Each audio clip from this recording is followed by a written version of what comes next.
কোথায় রে আমার সোনা বোঝো? কোথায়? এই যে আমার সোনা বোঝো, এই করে আমাকে কোলে তুলতে হবে ভুলিয়ে ভালিয়ে। ও কোলে তুললেই ওর মনে সন্দেহ জাগে। পাশের বাড়ি একজন এসছে, তাই ঘেউ ঘেউ করে বাইরে বেরিয়েছে, এই ফাঁকে আমি কোলে নিয়েছি। কোলে তুললেই ও মনে করো ঠিক আমাকে চান করতে নিয়ে যাবে। তবু এখন অনেকক্ষণ দাঁড়াতে হবে, কোলের থেকে আর নামাচ্ছি না ওকে। কোলের থেকে নামালেই ব্যাস ও বুঝতে পেরে যাবে যে আমি ওকে চান করাতে নিয়ে যাচ্ছি। এখন আমি কিছুতেই কোলে থেকে নামাবো না, এই ভুলিয়ে ভালিয়ে দেখো, হাতে মাথায় ইয়ে বুলিয়ে, হাত বুলিয়ে, হ্যাঁ এবার নিয়ে যেতে হবে। কেলে বাবু কে এসেছে, কে এসেছে, ওদের বাড়ি কে এসেছে?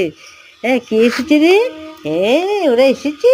আচ্ছা দাঁড়াও তো, কে এসেছে দেখি তো, দেখি তো। চলো চলো দেখি জানলায় কে এসেছে, দেখি তো ওই জানলায়, দেখি তো ছোটুয়ারা এসছে দেখি। এইভাবে আমাকে ভুলিয়ে ভুলিয়ে রাখতে হবে খানিকক্ষণ।